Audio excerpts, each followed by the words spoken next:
हाँ जी, आज हम करने जा रहे हैं बिजनेस एनवायरनमेंट। स्क्रीन विजिबल है।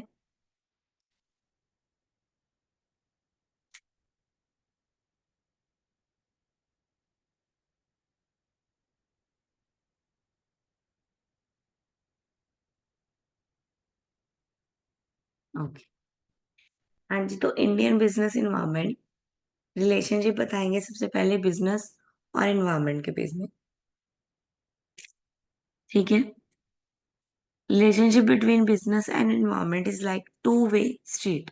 ठीक है, ये वन वे नहीं है, ये टू वे स्ट्रीट है। ठीक है, travel in both direction on a road. Business and environment influence each other constantly. दो वे हैं, दोनों दो चीजें हैं, एक चीज नहीं है। अलग अलग चीजें हैं दोनों, बट दोनों क्या है, साइड बाय साइड चलती रहती हैं, एक दूसरे को इफेक्ट और इन्फ्लुएंस करती हैं। थिंक करने को बोला है कि बिजनेस क्या है, एक शिप है। ठीक है, जो सी में चल रही है, और जो सी है वो क्या है, इन्वायरमेंट है। ठीक है, यानी कि इन्वायरमेंट जो है वो बड़ा कंसेप्ट है, और बिजनेस एक उसका नैरो पार्ट है। एग्जाम्पल दिया है, कंसीडर करेंगे। New law, how a new law may might impact the business. Example है, लॉ क्या है, पार्ट ऑफ इन्वायरमेंट। अब वो बिजनेस पे कैसे असर डाल रहा है। गवर्नमेंट में इंट्रोड्यूस किया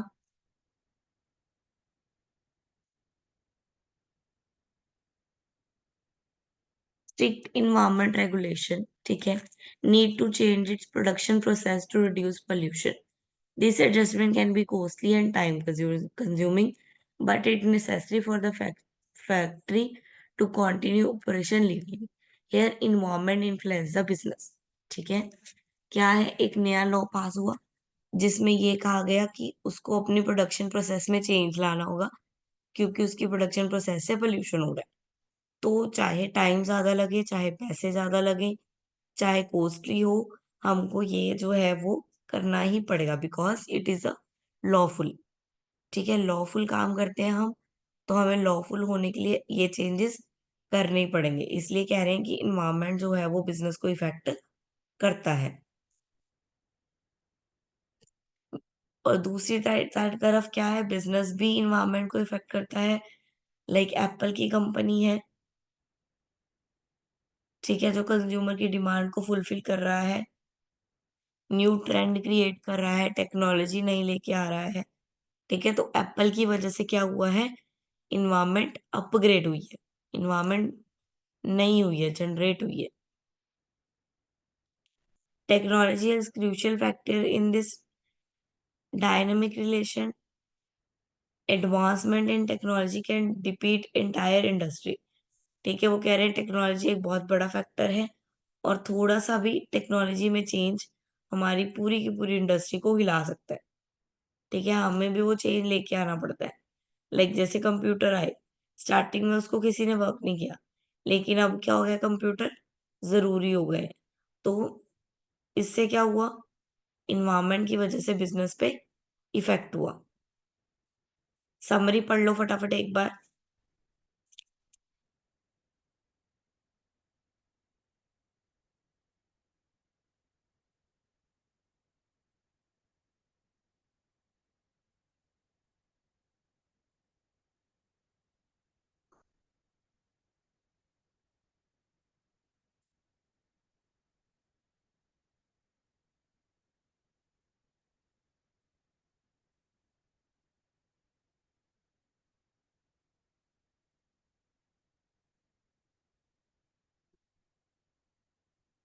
हाँ जी, पढ़ लिया। देन नेक्स्ट है, एनालाइज करना है। इंडियन ऑटोमोबाइल मार्केट को has change over these days. Indian automobile यानी कि ऑटोमोबाइल कौन से है, ये जो कार वगैरह है। ठीक है, इस इंडस्ट्री में क्या चेंज आए हैं over the period of time, और कौन से फैक्टर हैं जिन्होंने इफेक्ट किया है, और मेजर प्लेयर्स कौन से हैं, इस इंडस्ट्री के मेजर प्लेयर्स कौन से हैं। तो ऑटोमोबाइल मार्केट क्या लिखा है, Indian automobile market significant change over the year. क्या है, उसमें नए नए चेंज आते गए हैं। मॉडल जो है वन और लार्जेस्ट, नए नए और बड़े बड़े मॉडल जो हैं वो आए हैं मार्केट में। तो अब इंडियन ऑटोमोबाइल में जो चेंजेस है वो पढ़ेंगे। ये चेंजेस हैं, पढ़ो फटाफट। कोई पॉइंट नहीं पता चल रहा, पूछो। 5 पॉइंट्स दिए हुए हैं, कोई पॉइंट नहीं पता चल रहा, पूछ लो। पढ़ो लेकिन एक बार आप खुद से। हाँ जी, पढ़ो। Growth and expansion, variety of model, technology, environment regulation, market competition.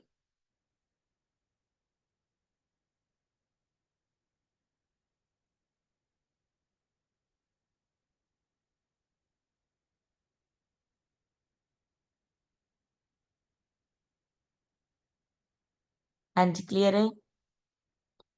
पढ़ लिया कि ऑटोमोबाइल में किस क्या क्या चेंज आए हैं। ग्रोथ में चेंज आया है, टेक्नोलॉजी में चेंज आया है, ठीक है, मॉडल्स में चेंज आया है, कंपटीशन में चेंज आया है। अब क्रिटिकल फैक्टर्स हैं। अंडरस्टैंडिंग कस्टमर नीड, कस्टमर की नीड को अंडरस्टैंड करना जरूरी है, ठीक है, जो क्रूशियल फैक्टर है, यानी कि जो समझने जरूरी है अगर हम अपने बिजनेस की ग्रोथ चाहते हैं। स्ट्रॉन्ग डीलर नेटवर्क, हमारे पास एक अच्छा नेटवर्क होना चाहिए डीलर का, जो हमारे प्रोडक्ट को कस्टमर तक लेके जाए। इनोवेशन एंड ऑप्शन, नई नई चीजें अडॉप्ट करती रहनी चाहिए, ठीक है, नए मॉडल में कुछ नया होना चाहिए हर बार, ताकि लोगों को अट्रैक्ट कर सके, ठीक है। ब्रांड ट्रस्ट एंड रेपुटेशन, अच्छा ब्रांड होना चाहिए, ट्रस्टेड होना चाहिए।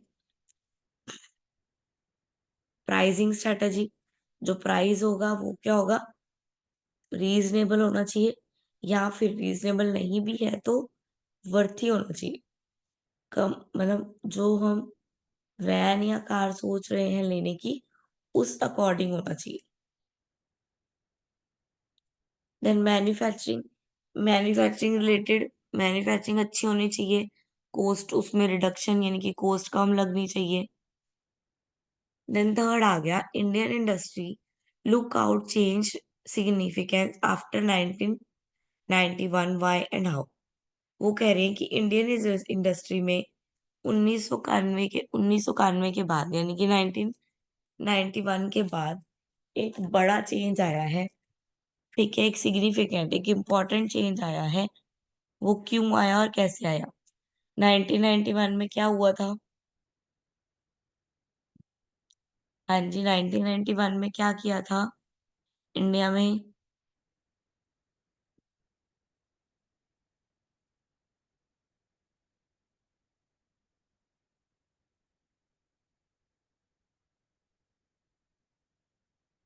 1991 में इंडिया में आई थी न्यू इकोनॉमी पॉलिसी, ठीक है।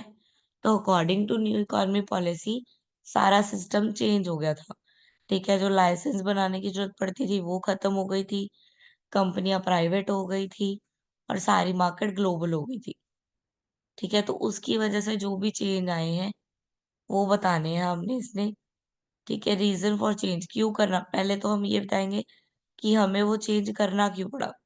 पहले आया इकोनॉमिक क्राइसिस, हमारे इंडिया में पैसे क्या हो गए थे, बिल्कुल खत्म हो गए थे, क्राइसिस आ गया था, भूखमरी आ गई थी। तो उस वजह से हमें क्या करना पड़ा, फॉरेन को बुलाना पड़ा, फॉरेन से लोन लेना पड़ा। देन इस बार क्या आया है, इस बार हमारे पास आया है ग्लोबलाइजेशन प्रेशर। ग्लोबलाइजेशन होने की वजह से मार्केट ग्लोबल हो गई, उसकी वजह से थोड़ा प्रेशर जो है वो इंक्रीज हो गया। इंसान अकेला रह गया, उसको ऑनलाइन फीचर्स भी देखने, ऑनलाइन प्रोडक्ट लेने भी, और फिर प्रोडक्ट लेने के बाद उसको सेल में कन्वर्ट भी करना, ठीक है। तो ये सब रीजंस थे चेंज के, इनकी वजह से हमने चेंज किया है। देन आउटलुक आ गया, ये हमने पढ़ लिया था, लिबरलाइजेशन यानी कि लाइसेंस फ्री इन्वायरमेंट, प्राइवेटाइजेशन मतलब कि सारा का सारा जो वर्क है वो क्या कौन कर रहा है, प्राइवेट कर रहा है और प्रॉफिट अर्न कर रहा है। गवर्नमेंट का इंटरफेरेंस क्या कर दिया, कम कर दिया। देन थर्ड, सॉरी लास्ट में ये सामने ग्लोबलाइजेशन, यानी कि पूरी की पूरी मार्केट को एक गांव बना दिया, आप कहीं से भी कैसा भी प्रोडक्ट खरीद सकते हो।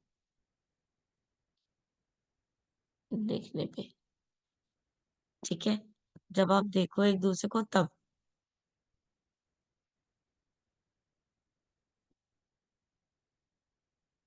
1 मिनट।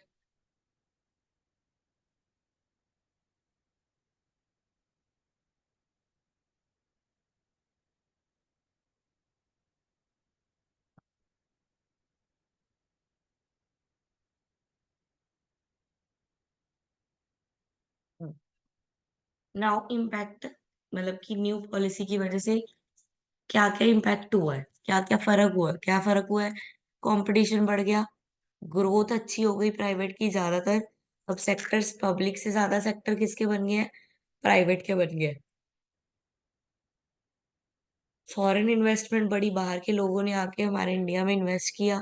इकोनॉमिक ग्रोथ हुई, हमारी जो क्राइसिस आ रहे थे हम उसको बीट कर पाए। इंफ्रास्ट्रक्चर अच्छा हुआ, बाहर की कंपनी आएँगी तो वो अपनी बाहर की कंपनियों की तरह सेटअप लगाएँगी यहाँ पे। तो इससे क्या होगा, इंफ्रास्ट्रक्चर अच्छा होगा। नाउ चेंजेस, मेजर चेंजेस जो पॉलिटिकल सिनेरियो में आते आ रहे हैं। पॉलिटिकल सिनेरियो यानी कि राजनीतिक, ठीक है? उसमें जो चेंजेस आ रहे हैं वो, हाँ जी, रीड करो फटाफट चेंजेस। कोई पॉइंट नहीं क्लियर हो रहा वो पूछो। जो पॉइंट क्लियर नहीं है वो पूछो। Read the points. Neha points को रीड करो।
हाँ जी, पढ़ लिए पॉइंट, क्या-क्या चेंज आया है।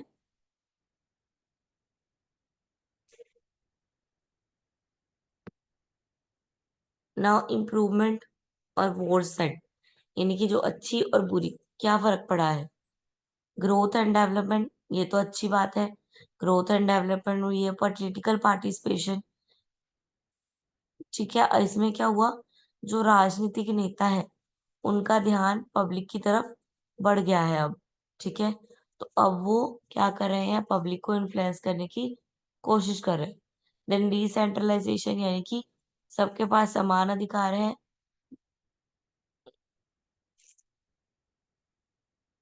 देन वॉर्स, यानी कि जो खराब चीजें हैं वो क्या है? पॉलिटिकलाइजेशन, क्या हुआ, जो राजनीतिक पार्ट है, ठीक है, जो राजनीतिक लोग हैं उनकी जो है इन्वॉल्वमेंट बढ़ गई, ठीक है, उनका आना जाना शुरू होने लगा। देन कॉर्पोरेट डिजाइन, जो भी डिजाइन बन रहे थे, नई फैक्ट्रियां बन रही थी, उसमें ब्रिटिश ने अपना रोल प्ले किया, जिसकी वजह से क्या हो रहा है, चेंजेस जो भी लेके आ रहे थे, यहाँ पे क्या लगेगा, वहां पे क्या लगेगा,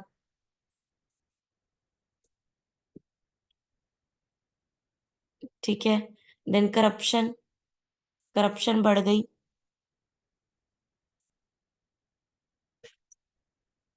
कंक्लूजन पढ़ लो फटाफट।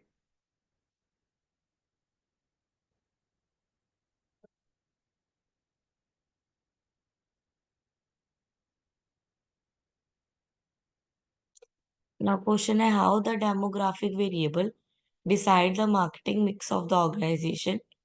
Explain the detailed example of any two company from different industry. ये एग्जाम्पल दिए हुए हैं, ठीक है। मार्केट मिक्स के, मार्केट मिक्स क्या था? प्राइस, प्लेस, प्रोडक्ट, प्रमोशन, ठीक है। तो वो कैसे असर डाल रहे हैं डेमोग्राफी पे, यानी कि जेंडर, इनकम और एजुकेशन के ऊपर। दो कंपनियां लिया है इन्होंने, स्पोर्टवेयर और मैकडॉनल्ड्स। केस स्टडी की हुई है, ये आप पढ़ना। ठीक है। Next, environment is dynamical and multi faced. ठीक है। इन्वायरमेंट डायनामेटिक और मल्टी फेस्ड है या नहीं, डिस्कस करो। Environment is dynamic and multi-phased, meaning it is constantly changed and has many different aspects. Only that activity. ठीक है, वो कह रहे हैं कि इन्वायरमेंट क्या है, एक डायनामिक भी है और मल्टी फेज्ड भी है। मतलब कि जो स्टेटमेंट है वो यस को हम आंसर दे रहे हैं, yes environment is dynamic and multi phase. Multi phase कैसे है, क्योंकि टेक्नोलॉजी और न्यू पॉलिसीज की वजह से इसमें चेंज आते रहते हैं और हमें वो अडॉप्ट करने पड़ते हैं। Then dynamic nature of environment, dynamic यानी कि चेंज होने वाला। कैस कौन सा नेचर है, कांस्टेंट चेंज। कांस्टेंट चेंज यानी कि डेली चेंज। ठीक है, जो हम डेली डेली या सीजनल फॉलो कर रहे हैं। वुमन इम्पैक्ट, वुमन पे जो इम्पैक्ट हो रहा है आपके चेंज की वजह से, एकदम से आपका माइंड अगर चेंज हो गया है, ठीक है, तो उसका वो सब पेरेंट्स पे इम्पैक्ट, ह्यूमन बीइंग पे इम्पैक्ट होता है। देन टेक्नोलॉजी एडवांसमेंट, टेक्नोलॉजी ने बहुत तरक्की कर ली है, हर जगह अब क्या हो रहा है, टेक्नोलॉजी यूज हो रही है। ठीक है, हम भी, हमारी लाइफ भी क्या है, टेक्नोलॉजी से ही घिरी हुई। हवा गर्मी लग रही है, फैन चला लो, किसी से बात करनी है, फोन चला लो। देन अब मल्टी फैक्टर के पॉइंट्स आ गए कि मल्टी फैक्टर क्यों बोलते हैं, कि एक साथ कौन कौन से काम ये कर लेते हैं। ठीक है, एक आ गया natural and man made elements, वो एलिमेंट जो मैन ने बनाए हैं और कुछ एलिमेंट जो है जो हमें नेचुरल से, नेचर से मिले हैं।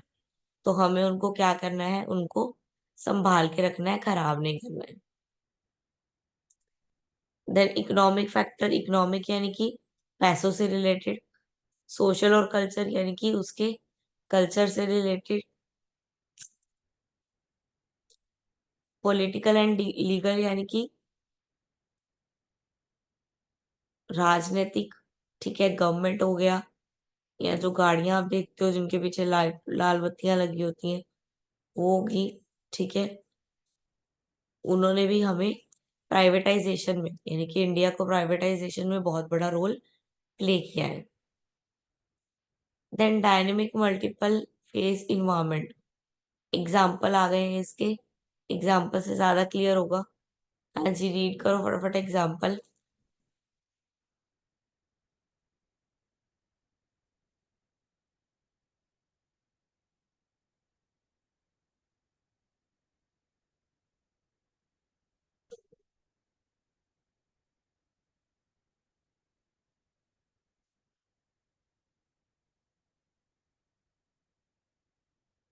हाँ जी, नेक्स्ट आ गया, a company should not monitor its own performance but competition also. वो क्या बोल रही है कि कंपनी जो है अपने प्रोडक्ट को नहीं देखती, वो क्या है, कंपटीशन करने लग जाती है। किससे, कॉम्पिटिटर से। तो इम्पोर्टेंट एस्पेक्ट्स कौन से हैं इससे रिलेटेड, कंपटीशन से रिलेटेड। तो सबसे है मार्केट पोजीशन। हर एक कंपनी का मेन फोकस क्या होता है कि वो अपने कॉम्पिटिटर से अच्छी मार्केट पे, अच्छी मार्केट पोजीशन पे रहे। ठीक है, उससे एक कदम ऊपर रहे। आइडेंटिफाई अपॉर्चुनिटी, जब भी नई अपॉर्चुनिटी आए, नया कुछ देखने को मिले तो वो कर लेना चाहिए। अंडरस्टैंडिंग कस्टमर प्रेफरेंस, कस्टमर की प्रेफरेंस को समझना होगा। अडॉप्ट टू मार्केट चेंज, जो भी मार्केट में चेंज आता जाएगा। ठीक है, अगर आपको कंपटीशन पे ज्यादा ध्यान है तो आपका मार्केट की चीजों पे भी ध्यान होगा। तो जो भी नई चीज आएगी आपको अपनी मार्केट स्ट्रेटेजी में वो ऐड करनी होगी। ठीक है, देन नेक्स्ट कंपैरिजन, ये दो कंपनियों का कंपैरिजन है, मैकडोनल्ड एंड बर्गर। इन्होंने बात की ना अभी की कंपटीशन चल रहा है, तो इन्होंने कंपटीशन के एज अ कंपटीशन उन्होंने शो कर दिया। रीड कर लो एक बार आप। रीड कर लो एक बार।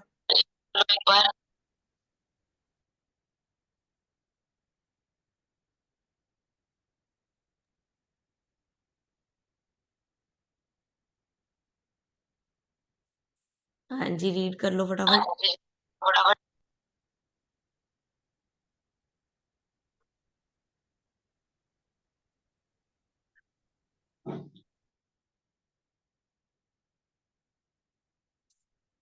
पढ़ लिया?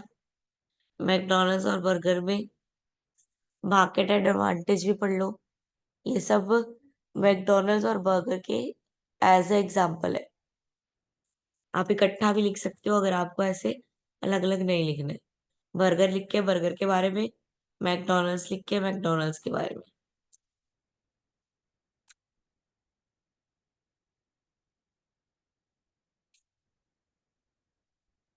देन सपोज करो CEO of fast food restaurant chain, ठीक है, आप क्या है सीईओ हो, तो your company want to enter India and position itself in the same category as McDonald, KFC, Pizza Hut. ठीक है, आप इंडिया में आना चाहते हो, सेटअप लगाना चाहते हो और बड़ी कंपनियों की तरह अपना नाम भी करना चाहते हो, तो आपको क्या फैक्टर्स हैं जो माइंड में रखने होंगे? सबसे पहले अंडरस्टैंडिंग द मार्केट। आपको सबसे पहले मार्केट को जानना होगा, कस्टमर की प्रेफरेंस को जानना होगा,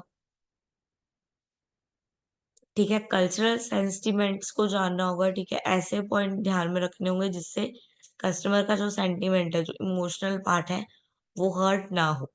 फॉर एग्जाम्पल बीफ, ठीक है, हम लोग गऊ को माता मानते हैं और बाहर गऊ का मांस खाते हैं, तो अगर आप इंडिया में बिजनेस सेटअप कर रहे हो तो आपको ये छोड़ना होगा। Then regulatory environment, food safety regulation के अकॉर्डिंग वर्क करना है। जो भी इन्वेस्टमेंट है वो 100% एफडी में होनी चाहिए। कंपटीशन लैंडस्केप, लैंडस्केप आने का जो भी खतरा है उससे बचने की पहले ही तैयारी हो जानी चाहिए। देन लोकेशन, अच्छी साइट पे लोकेट करो ताकि लोग अट्रैक्ट हों, आपके पास आए आपका सामान खाने, टेस्ट करने।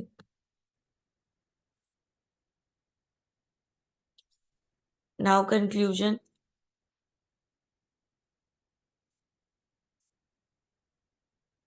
रीड करो फटाफट कंक्लूजन।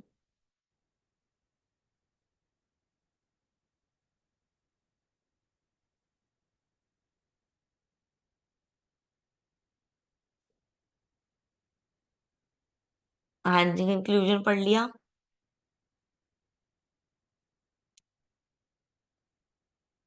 आज हमने 8 क्वेश्चन कर लिए हैं। 8 क्वेश्चन हमने आज कर लिए हैं बिजनेस इन्वायरमेंट के।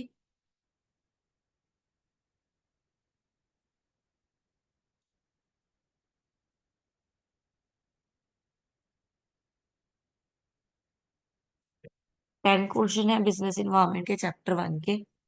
Next move to the question 9। Is there any practical difference between scanning and monitoring? Scanning और मॉनिटरिंग में कुछ डिफरेंस है? अगर है तो वो बताओ। तो वो कह रहे हैं यस, दोनों में क्या है, प्रैक्टिकल थोड़ा सा डिफरेंस है, ठीक है, प्रैक्टिकल दोनों क्या है, अलग अलग वर्क करते हैं। तो फर्स्ट आ गया डेफिनेशन। स्कैनिंग का मतलब क्या है? स्कैनिंग का मतलब क्या है? क्विक और बॉर्डर लुक, ठीक है, यानी कि एक क्रक्स जो बता देते हैं वो होती है स्कैनिंग, कि आपने 1 मिनट में बस देखा, देख के आपने जो जो समझा वो आपने बता दी, दैट इज स्कैनिंग, ठीक है। पर्पस क्या होता है इसका? गोल, नई अपॉर्चुनिटी और नई जो प्रॉब्लम आ सकती है उसको आइडेंटिफाई करना। फ्रीक्वेंसी क्या है? पीरियोडिकली चलती है ये, ठीक है, period wise. Then monitoring, monitoring क्या है? कॉन्टिन्यू वॉच करना, जो एक्टिविटी पे आपको डाउट है या जिसको आप चेक करना चाह रहे हो उस पे आपको स्टिक रहना होगा, कॉन्टिन्यूसली उस पर वर्क करते रहना होगा, उसको चेक करते रहना होगा कि क्या वो वैसे ही वर्क कर रही है जैसे जिस काम के लिए हमने उसको लगाया था। That is monitoring. Then purpose. Purpose क्या होता है इसका? कि जो कॉम्पिटिटर्स हैं उनको अंडरस्टैंड कर पाना, मार्केट की कंडीशन को बीट कर पाना, मार्केट में सर्वाइव कर पाना। फ्रीक्वेंसी क्या है? ये रेगुलरली है, ठीक है, वीकली, मंथली हमें करना पड़ता है इसको। Which is better? कौन सा बेटर है, मॉनिटरिंग या स्कैनिंग? देखो, बेटर क्या होगा? मॉनिटरिंग बेटर होगा, क्योंकि मॉनिटरिंग क्या है? कॉन्टिन्यू प्रोसेस है, ठीक है। जो कॉन्टिन्यू चलेगा, जो लंबे समय तक चलेगा, वही क्या होगा? ज्यादा बेटर होगा।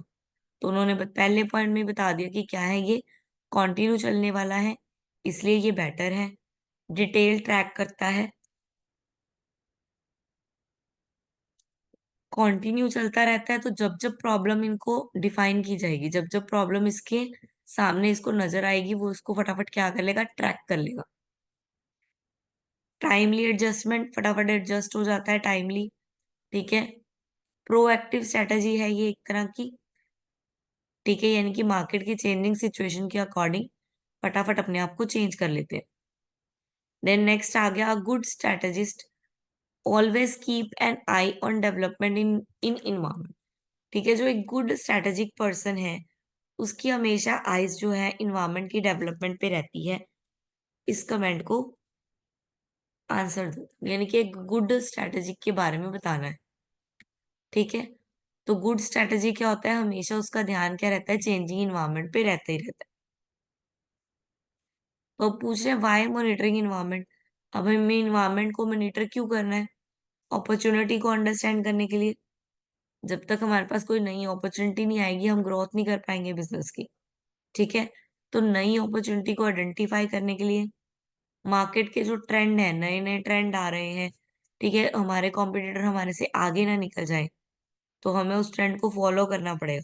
तो ट्रेंड को समझने के लिए, ठीक है, रेगुलेटरी जो चेंज है, जो बार बार चेंज आ रहे हैं लॉ की वजह से, उसको समझने के लिए। Then mitigating risk. Mitigating risk यानी कि अचानक से होने वाले रिस्क, ठीक है। लाइक इकोनॉमिकली शिफ्ट, अगर इकोनॉमिकली शिफ्ट हो गए हैं बूम से, यानी कि इन्फ्लेशन से सीधा डिफ्लेशन पे आ गए एकदम से, तो ये जो शिफ्ट हुआ है, ठीक है, उसको ट्रैक करने के लिए, ठीक है, या पता लगाने के लिए कि एक साल बाद हम इन्फ्लेशन पे होंगे या डिफ्लेशन पे होंगे। कॉम्पिटिशन मूव, कॉम्पिटिटर का जो मूवमेंट है, उसको समझने के लिए कि वो प्राइस को इफेक्ट करने वाला है या प्रोडक्ट को इफेक्ट करने वाला है, वो किसको इफेक्ट करने वाला है, उसको समझने के लिए।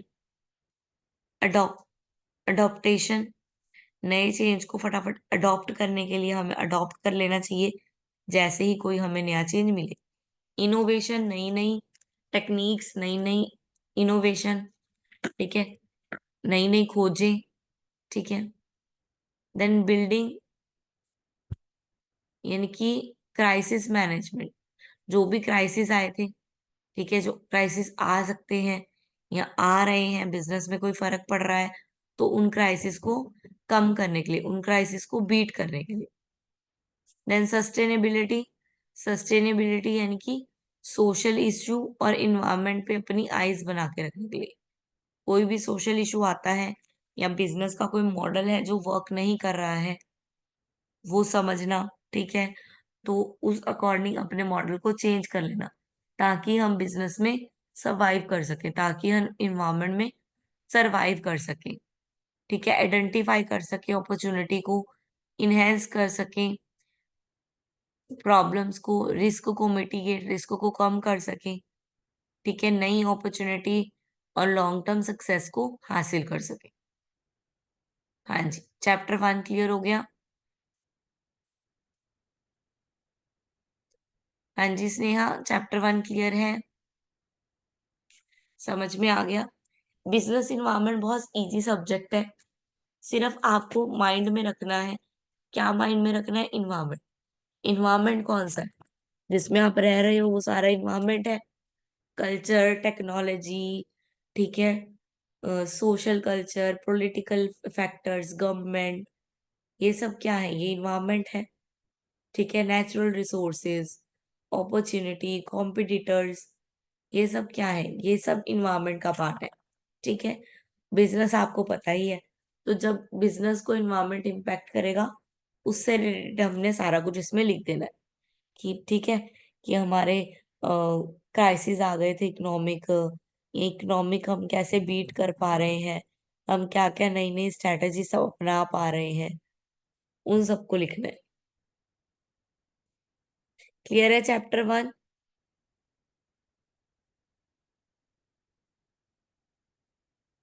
ओके, देन चैप्टर 2 हम कल कंटिन्यू करते हैं। ठीक है?